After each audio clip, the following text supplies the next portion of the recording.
now of British runners, Michael. Yeah, and again, just walked out of the blocks there, but turned it on impressively and just turned on the speed that we haven't seen. I mean, that finish was incredible. I mean, the way she was able to get up out of the drive phase and just get into her max velocity very, very quickly and run away from that field was very impressive. She's been running very well over this entire season. You know, she ran well at the World Championships, but the standard was just so high she wasn't able to get into the final. It was a really impressive time. So she should do well here. Elaine Thompson-Herah, of course, should be the favorite. She ran 10:98 in Eugene, which was the first time anybody of that speed didn't make a final. It just shows you the caliber at the top of the world right now. And that woman there, of course, Elaine Thompson-Herah, was the top of the world last year with her Olympic golds. But is she beatable tonight, Jess? Well, I mean, like Michael said, she's not in her best shape that we've seen her in. So, you know, Daryl's got a great lane next to her. She's got everything to give. So I'm hopeful that she could. I mean, I'm optimistic. I'm very optimistic, but I'm hopeful she can give her a run for her money.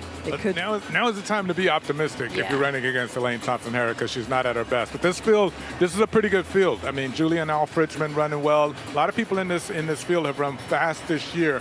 Some didn't duplicate that at the World Championships in Eugene, but it's in them and they've run it. So just like Daryl, they may be coming on at the right time. So I'm excited for this race. Unlike Daryl, they haven't got a home crowd behind them, and we saw what that did. While she's not English, she's Scottish, the crowd really helped Ailish McColgan over the line, didn't they? So can Daryl need to use that to positive effect and use this atmosphere here to run another sensational 10.9 seconds? It could be the biggest 10.9 seconds of her life, Steve Cram. Yeah, absolutely. And could that be good enough to win it? Or do you need to go quicker than that? What can you push Elaine Thompson-Herah to? The double Olympic or double Olympic champion. Never won a Commonwealth title. Not even in the relay. The last time she had a go at that, it finished second. And it hasn't been a great championships for Jamaican sprinting, as Andrew was alluding to earlier, but they could put it all right here. So Natalia White, based in the US, another who's had a very good season, 10.97 new personal best for her this year. Well, making up for a very disappointing World Championships where she false started in the semi-final, and you might remember the pictures as she was castigating a picture of her own self on the TV screens as she disappeared through the corridors afterwards.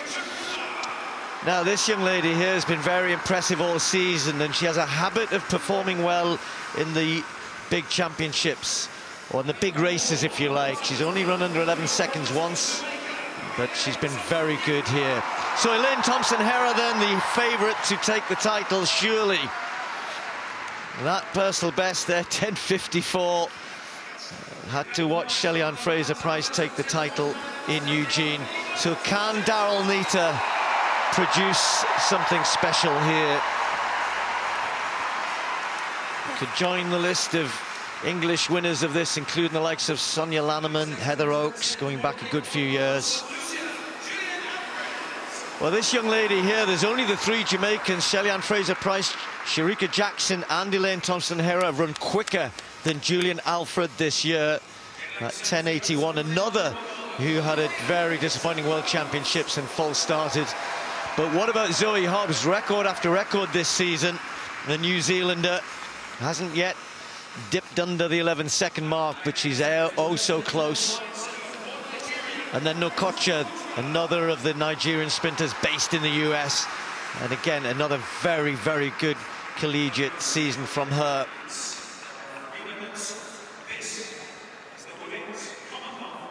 Well, Daryl Nita, her whole career, she said, I've raced Dina Asher-Smith since we were children, kids together in the Kent League and events such as that.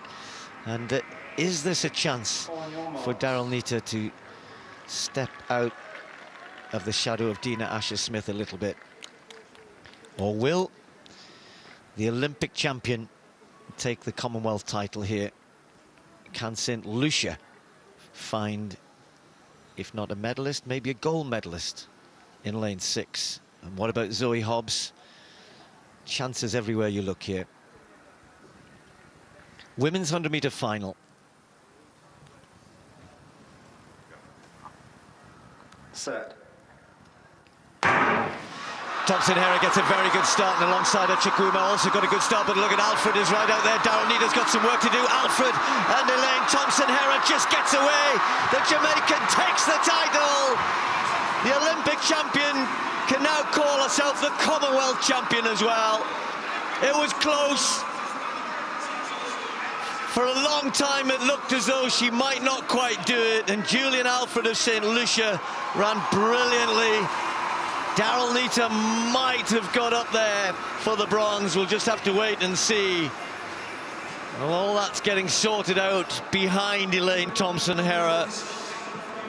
Well, there were doubts, and she's not at her best, I think we can say that. But she's so good that she's still good enough to beat the rest. And this young lady is one of the up-and-coming sprinters. Superb performance from her.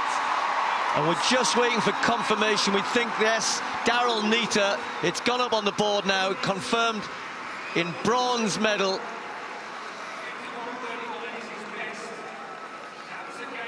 So, Colin, Elaine Thompson-Herah was, I don't know, you know, kind of coming into this. She obviously came here to win a gold medal. She hasn't won this title before. Flying the flag again for Jamaica. But she just didn't look as sharp as she has been even earlier in the season, but she's a great competitor, and she needed that here tonight. Yeah, no, you're absolutely right, and I don't think from the gun from here there was going to be any mistake whatsoever. She got out the block so well and aggressively this time, and she got company very early on with Julian Alfred. Honestly, right on the shoulder all the way. But look at Elaine Thompson. She's just so calm, even under this type of pressure. We all know she's not in her best shape, but she is a champion. Michael Johnson, what do you think? Yeah, Colin, she is a champion. And look at this technique. I mean, this is pure efficiency, grace.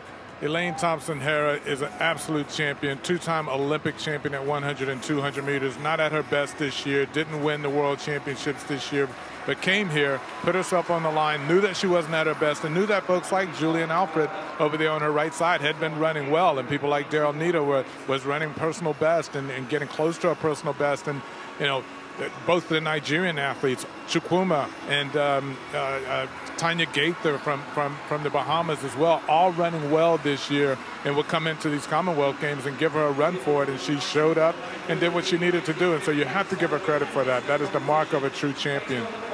Julian Alfred had a long collegiate season running for University of Texas, but came in here as well after the World Championships with a false start.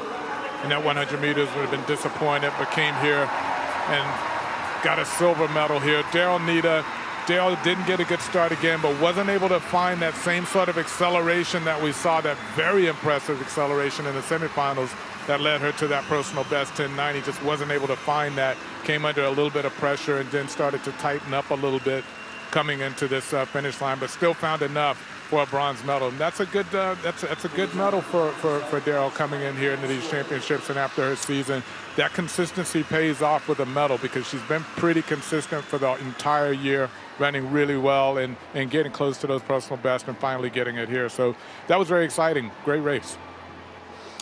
Yeah, at least some reward for Daryl Neita there. Perhaps not quite the performance in the final she would have liked. If she could have reproduced that semi-final, ooh, she would have been close. But it's a bronze medal nonetheless. Let's get her thoughts. She's with Jeanette.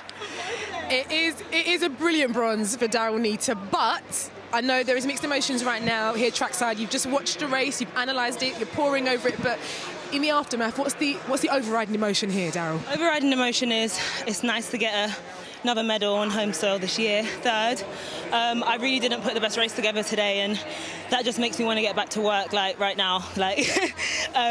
But, I mean, yeah, it's great to get a medal at the Commonwealth Games. I ran a PB in the semi-final, 10.90, so I'm in fantastic shape.